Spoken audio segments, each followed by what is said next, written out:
What if everything you were promised, your home, your father's legacy, your entire future, was stolen from you the moment he took his last breath?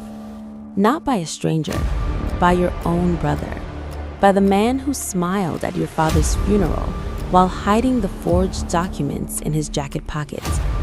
Clara Whitfield lost everything in a single afternoon, but what Victor never counted on was that her father had been watching and waiting. Stay with me, because the revenge that follows will destroy everything Victor Whitfield spent his entire life building. This is The Silent Heir.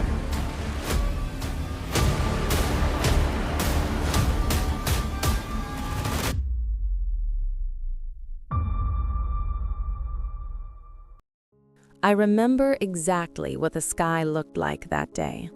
Gray, heavy, like even the weather knew that something more than a person was being buried. It was a Tuesday in November when we buried my father, Edward Whitfield. I was standing beside the coffin, dressed in black, hands clasped in front of me, trying to hold myself together while inside I felt the ground giving way beneath my feet. Edward Whitfield wasn't just the man who raised me, he was the man who chose me. When I was 4 years old and had no one in the world, he looked me in the eyes in a cold social services room and said, "This little girl is going to be my daughter." And for 30 years, he was the only father I ever knew. I looked across the coffin at Victor. He was in a dark suit, impeccable, with that slightly restrained smile on his lips, the kind of smile someone wears when they're trying to appear sad, but having a very hard time hiding the satisfaction underneath. Diane was beside him, holding her husband's arm with both hands, eyes slightly moist, but dry enough that her mascara hadn't smudged. I knew in that moment what was coming. Victor had warned me 3 days earlier in a 30-second phone call with no introduction. "Clara, the will is being read on Friday. You should come prepared for a few surprises." And he hung up. The Whitfield mansion was 40 minutes from Boston, in an upscale residential area where every house was worth more than most people would earn in 10 lifetimes. My father built that house with his own hands. Not literally, of course, but he chose every detail, every stone, every window. He told me that hundreds of times, proudly, while I was growing up running through the hallways and jumping on the leather sofas that Diane now calls museum pieces. After the funeral, we returned to that house for the last time. At least, that was what Victor had planned. The dining room was full. Distant cousins I barely knew, business partners of my father, some old friends, all there for the same reason. The lawyer, a man named Gerald Fitch, whom I had never seen in my life, was seated at the head of the table with a folder in front of him. I sat on the right side of the table. Victor and Diane sat at the opposite end. Diane looked at me with that thin smile she reserved for situations where she knew she had power. The kind of smile that says, "I know something you don't." I took a deep breath. Gerald Fitch opened the folder with the exaggerated ceremony of someone who loves being the center of attention. "This is the last will and testament of Edward James Whitfield," he began, with a revision beat of last March. Last March. Something pulled inside me, a strange date. My father had revised the original will, which I had always known included me as the primary heir, just 8 months before he died. Gerald continued reading. "The Boston property to Victor. The main cabin to Victor. The shares in Whitfield Properties, the core of the real estate empire, valued at $43 million, to Victor." Each line was a knife. I sat completely still, listening to my name mentioned exactly once in the entire document. "To Clara Ann Whitfield, whom I loved as a daughter, I leave the sum of $250,000 to be transferred within 90 days. $250,000 in a $60 million fortune. Victor could barely contain his smile. Diane touched her husband's arm softly, the way someone does when they're saying, "It went exactly as we planned." I looked at that man, Gerald Fitch, and the only thing I could think was, my father would never have signed this, not in a million years. When the guests had mostly left, Victor walked over to me with his hands in his pockets. "Clara," he said in that low, controlled voice he used when he wanted to humiliate someone without raising his tone, "I know this isn't what you expected, but Dad made his decisions. We need to respect them." "That is not his will," I said, and my voice came out steadier than I expected. Victor raised an eyebrow. "I beg your pardon?" "You heard me, Victor." He gave a small smile, the coldest smile I have ever seen in my life. "Clara, you are grieving. That's understandable, but I strongly suggest you speak with a therapist before making accusations that could cost you very dearly." Diane appeared beside him as if she had materialized from thin air. "Besides," she said, smooth as poison, "since the house now belongs to Victor and you are technically no longer on the residence list, it would be more appropriate if you started collecting your things over the next few days." I looked at them, both of them, side by side, confident, untouchable. Fine, I thought. You think you've won. But you have no idea what's coming. 3 days later, my phone rang. Unknown number, and the voice on the other end said just 7 words that changed everything. "Clara, your father left something for you." Part 2. The Secret Lawyer.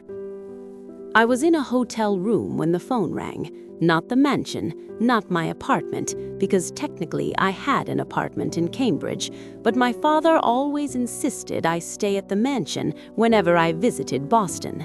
And now the mansion was no longer mine. I had spent the last 72 hours packing things from my old room into boxes that Victor had kindly sent over. Empty boxes, like an unspoken message, and moving into the first decent hotel I could find 15 minutes away. $250,000. That was what I had. That was all that remained of 30 years of being Edward Whitfield's daughter. The phone rang. Unknown number. Boston. I answered because there was no reason not to. I had nothing left to lose. "Clara Whitfield." The voice was that of an older man, calm, precise, the kind of voice that had learned not to waste words. "Yes," I said. "My name is Thomas Hargrove. I was your father's personal attorney for 22 years, not the company's attorney, his personal attorney. I need to see you, this week, in person, and I need you not to mention this call to anyone." I gripped the phone tighter. "Why?" I asked. A short pause, calculated. "Because what was read last Friday was not your father's will." We met in a small office on the 12th floor of a nondescript building in downtown Boston. No sign on the door, no receptionist. Thomas Hargrove was in his early 70s, completely white hair, wire-rimmed glasses, and the kind of upright posture that suggests decades of courtrooms and meetings where every word matters. He was standing when I walked in, greeted me with a firm handshake, and gestured to the chair across from his desk without ceremony. "Thank you for coming," he said. "You said the will was fake," I replied, without sitting yet. "I need to understand what that means before anything else." Thomas nodded. He seemed to have expected exactly that reaction. "Sit down, Clara. What I have to show you is going to take some time." He opened a locked drawer with a key he took from his vest pocket, a gray wool vest, formal, anachronistic in a way that somehow felt completely right for this man, and placed a thick folder on the desk. "Your father came to me 2 years ago," he began. He had discovered that Victor had been diverting funds from Whitfield Properties for at least 4 years, fractional transfers, offshore accounts in the names of shell subsidiaries, small enough not to trigger internal audits, large enough to total, combined, more than $8 million. I looked at him. "8 million?" "8.3, Thomas said, precise. "Your father hired me to document everything. In parallel, he revised his will, but not with Gerald Fitch. Gerald Fitch has been Victor's attorney for 7 years. Your father never trusted him. So the will that was read was prepared by Gerald Fitch and signed by Victor using a power of attorney your father never granted," Thomas said. "In other words, document fraud, signature forgery, wrongful use of power of attorney. These are federal crimes, Clara." The room fell silent for a moment. I thought of Victor, his smile at the funeral, Diane touching her husband's arm. "Why didn't my father act sooner?" I asked. Thomas removed his glasses and cleaned them slowly with a cloth. "Because he loved Victor, despite everything. He waited, tried to give his son the chance to acknowledge the mistake and return the money. But his health deteriorated faster than we expected, and Victor realized he had a window." He put his glasses back on and looked at me directly. "Your father left me very specific instructions. If he died before resolving the situation personally, I was to find you and give you this." He slid the folder across the desk toward me. I opened the folder with hands that didn't shake, not because I was calm, but because I was beyond trembling. I was in a state of cold clarity that sometimes happens when reality becomes too large for any simple emotion. The first page was the real will, my father's handwriting, my father's signature, witnessed by Thomas and 2 other attorneys whose names I didn't know, notarized, dated 18 months ago. I read my name. "To Clara Ann Woodfield, my daughter, my pride, and the most absolute certainty of my life, I leave the entirety of my holdings in Whitfield Properties, including all real estate assets, investment portfolios, and associated contractual rights, at an estimated value of $43 million. I stopped reading. I looked up at Thomas. He waited, patient. "Your father left me very specific instructions." "He knew Victor was going to try something?" I said. It wasn't a question. "He knew," Thomas confirmed, "and he prepared a response for every possible move. The folder you're holding contains the authenticated real will, the bank statements documenting Victor's diversions, correspondence proving Gerald Fitch was paid to replace the original document, and contracts showing that Victor's shell subsidiaries are registered in Diane's name." "In Diane's name? She is not merely an accomplice. She was the financial architect of the scheme. Victor has the charisma and the name. Diane has the intelligence and the coldness to structure the fraud." I turned a few more pages. Statements, transfers, printed emails with dates, amounts, names. And then I found something I hadn't expected. A letter, with my name on the envelope, written by hand by my father. "Clara," it said on the front. I looked at Thomas.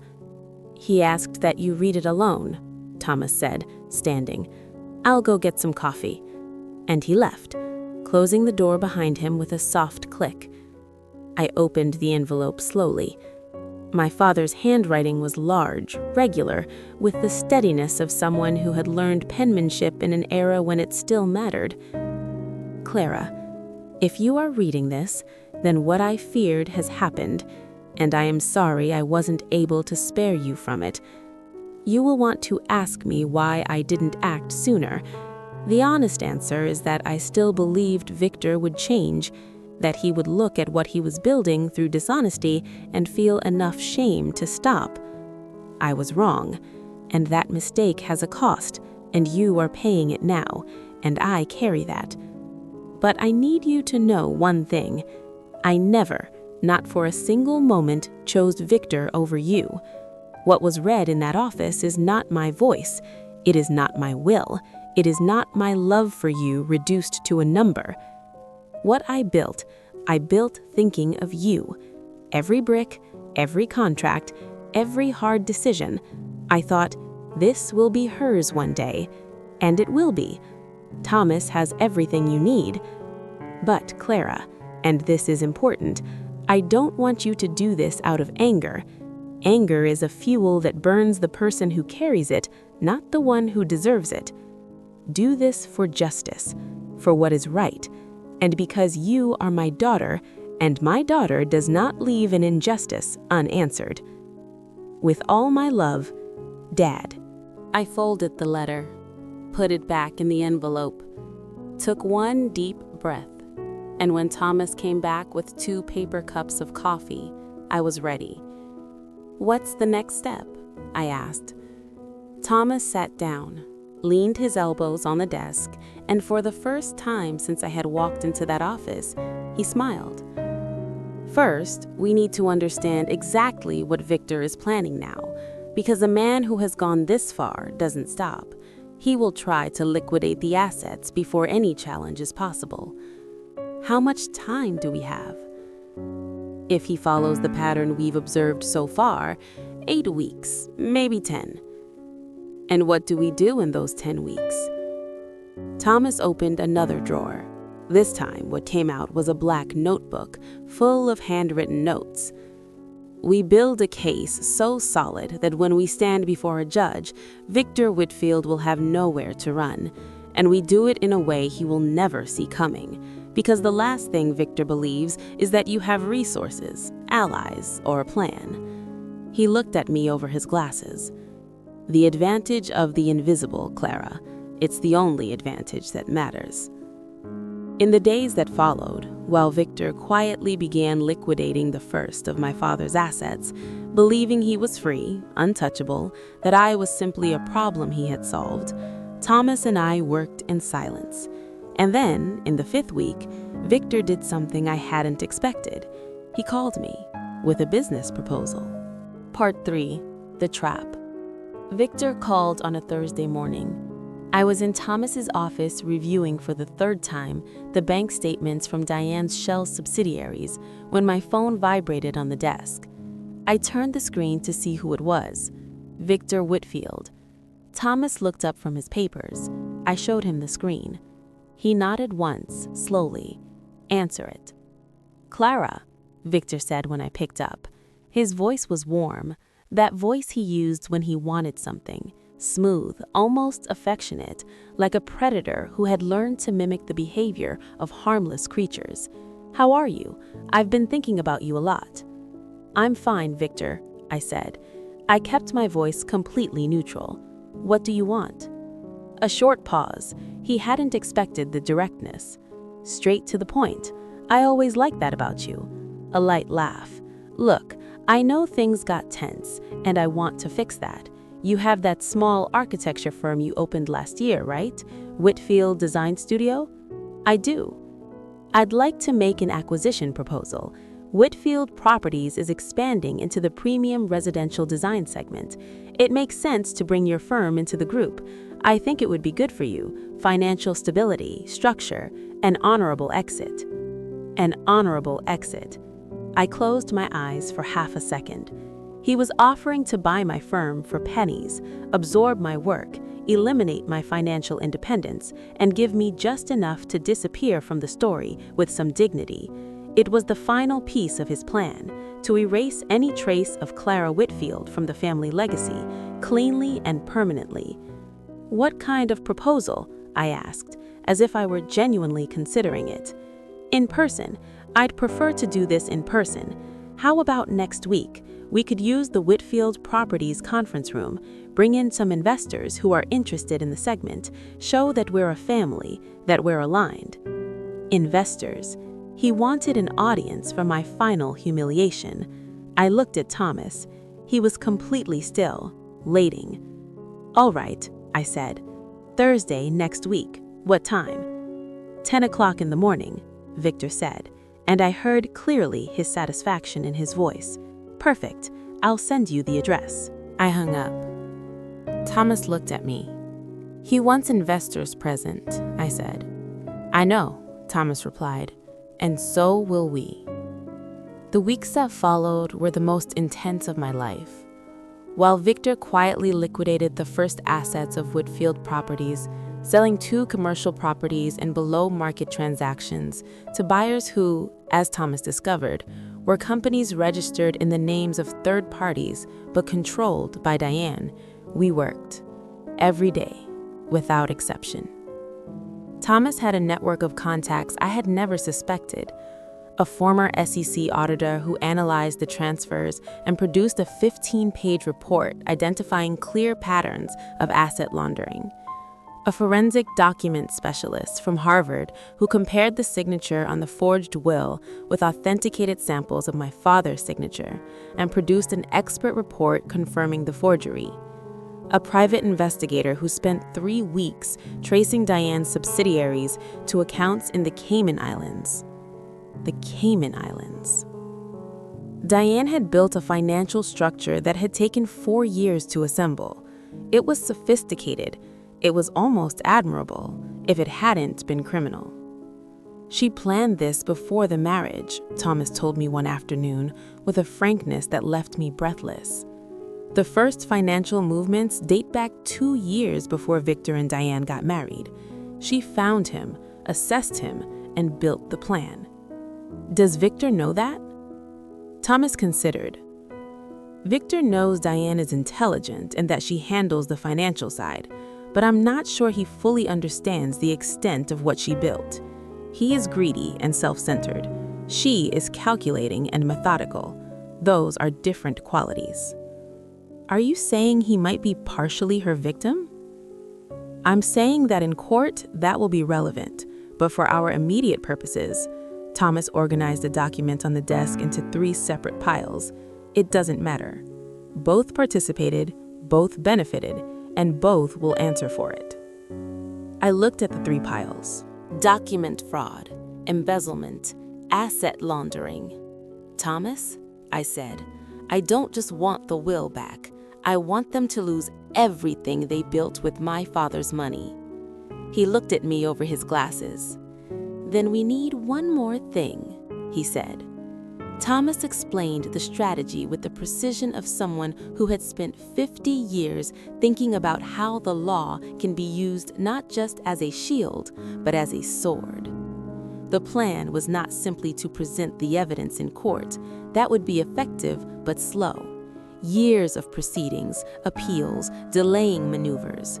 Victor and Diane had enough money to hire the best attorneys and turn it into a battle of decades.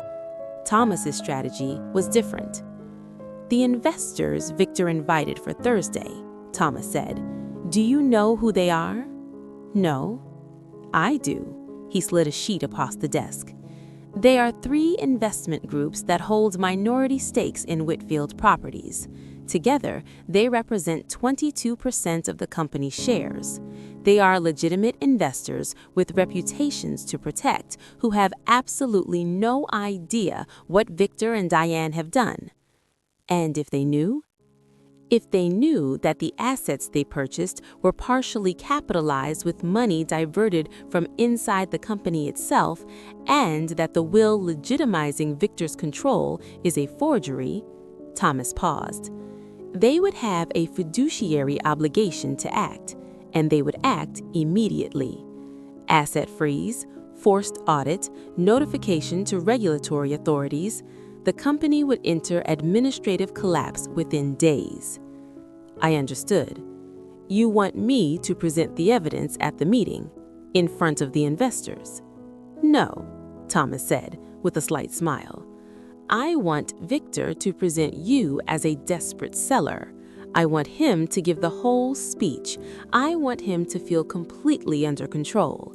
And then, when he finishes and asks if you have anything to add, he opened his hand toward the documents on the desk. You add it. On Wednesday night, the eve of the meeting, I stayed alone in the small office I had rented for Whitfield Design Studio. It was a simple space, 2 rooms, windows facing the street, a drafting table in the corner that I rarely used because most of my work was digital.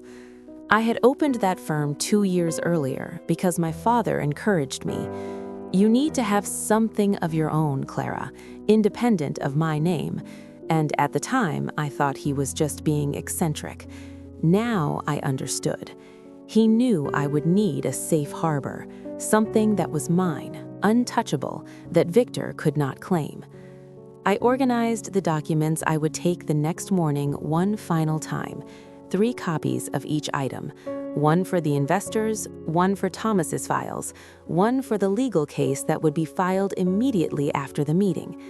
The real will of Edward Whitfield, the forensic expert report confirming the forgery of Gerald Fitch's will, the bank statements documenting the $8.3 million diverted, the former SEC auditor's report on asset laundering, the records of the Cayman Islands subsidiaries in Diane's name, the correspondence between Victor and Gerald Fitch arranging the substitution of the original document. I put everything in a black folder, closed it, put it in my bag. Then I picked up my father's letter, the original, which I had carried with me since the day Thomas gave it to me, and read it one more time.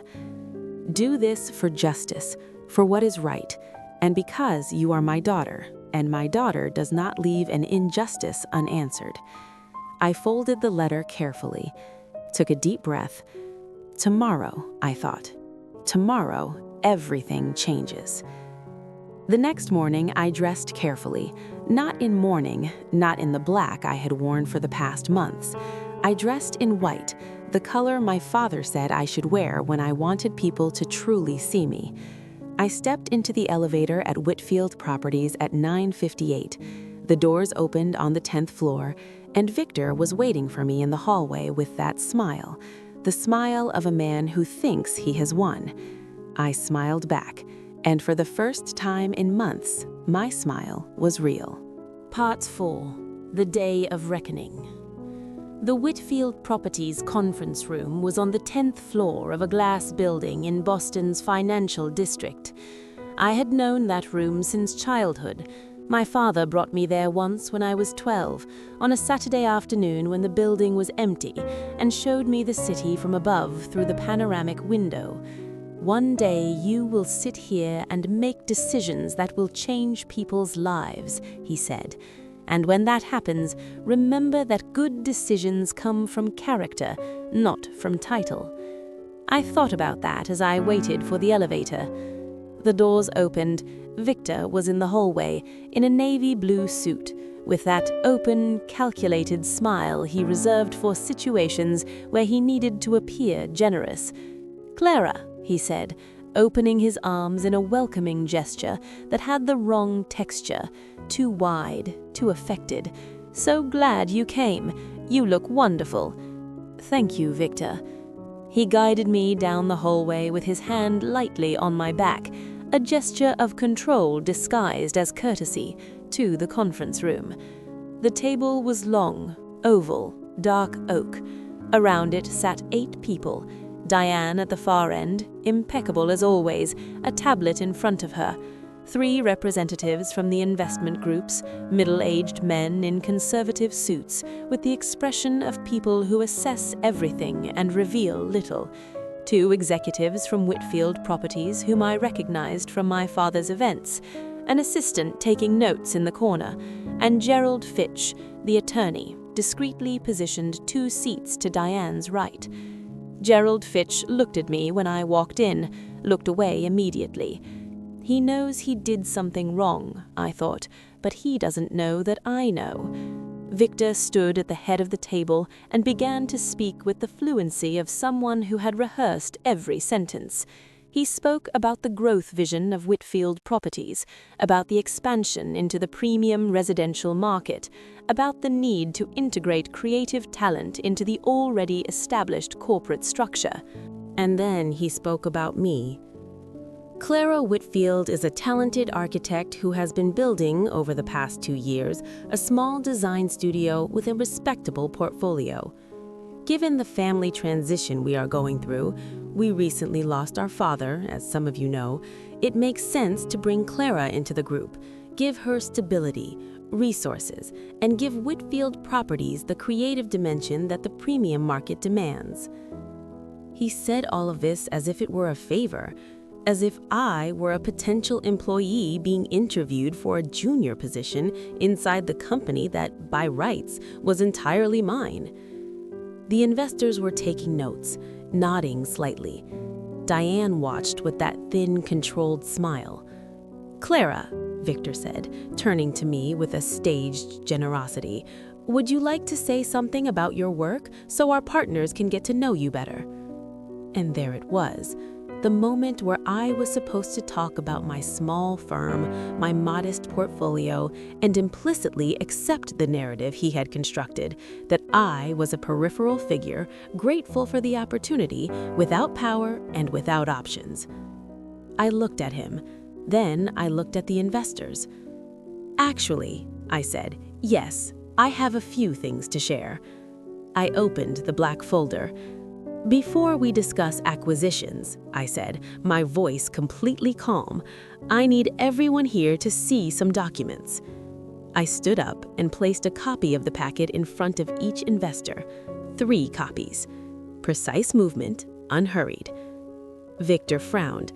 "Clara, this isn't exactly the first document," I continued as if he hadn't spoken, "is the original will of Edward James Whitfield, notarized 18 months ago, witnessed by 3 independent attorneys. In this will, my father leaves me the entirety of his holdings in Whitfield Properties." Absolute silence in the room.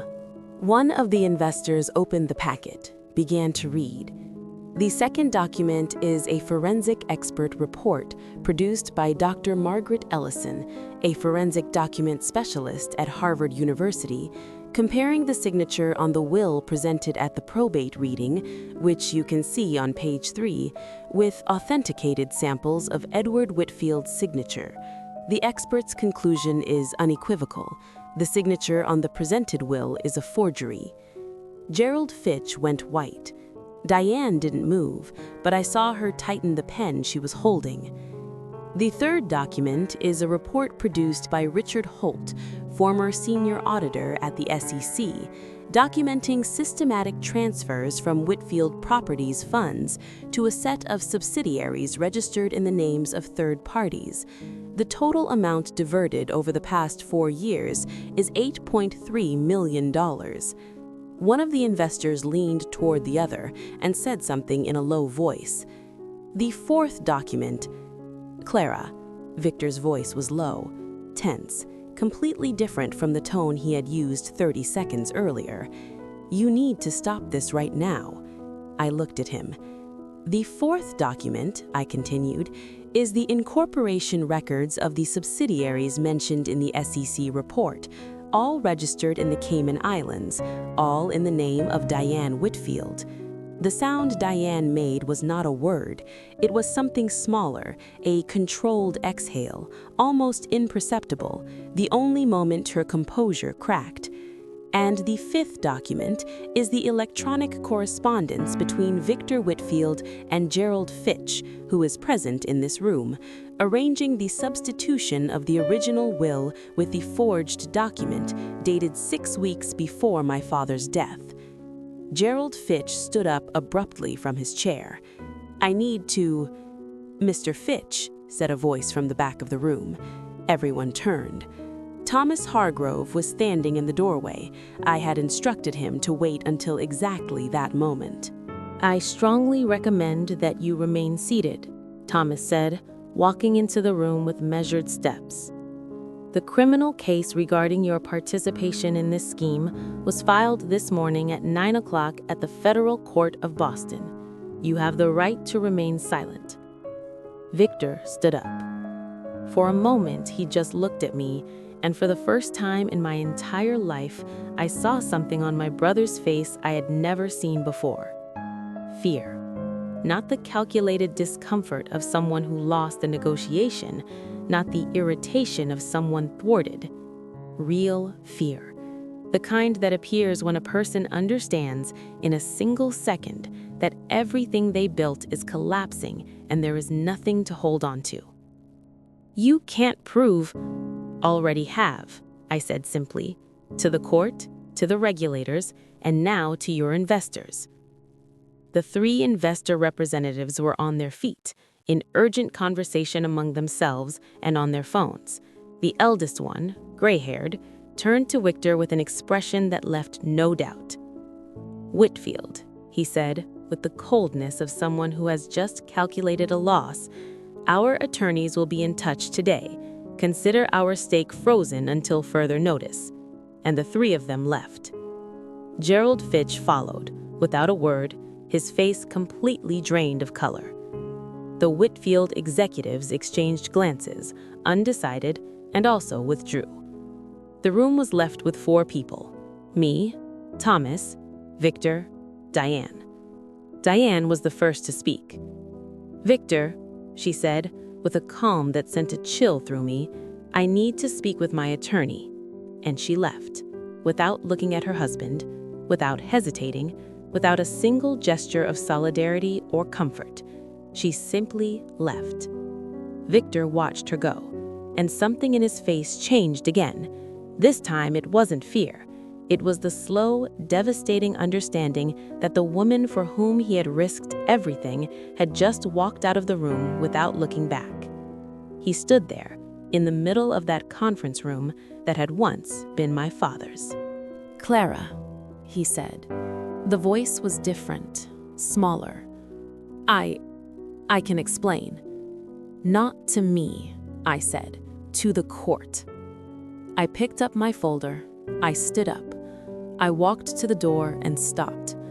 I looked at Victor one last time. He looked smaller than he ever had, as if all the arrogance I had known in him for decades was an artificial structure that had collapsed along with the documents I had placed on that table. "My father loved you, Victor," I said, "despite everything. That's in the letter he left me. He loved you, and he waited for you to be different. I think that's the saddest part of this whole story." I walked out. In the months that followed, things moved with the speed that solid documents and competent attorneys allow. Edward Whitfield's original will was recognized by the court in 42 days. Whitfield Properties was legally returned to me. Victor was indicted for document fraud, signature forgery, and complicity in asset laundering. His defense attorney, not Gerald Fitch, who had signed a cooperation agreement with the prosecution, tried to build a narrative that Victor had been manipulated by Diane. Diane, in turn, was separately indicted for international asset laundering. The Cayman Islands records were sufficient to freeze all assets in her name, including the Whitfield mansion, which had been transferred to a holding company in her name 3 weeks after my father's death. They didn't just lose the money. They lost the house. They lost the reputation. They lost the social status they had built on my father's name. And they lost each other, because the week after the indictment, Diane hired a divorce attorney. I learned that from Thomas, who learned it from a source who preferred not to be named. I didn't feel satisfaction at that. I felt only a dry, distant sadness at the waste of it all. But I felt something else when I walked into the headquarters of Whitfield Properties for the first time as its rightful owner. I felt my father.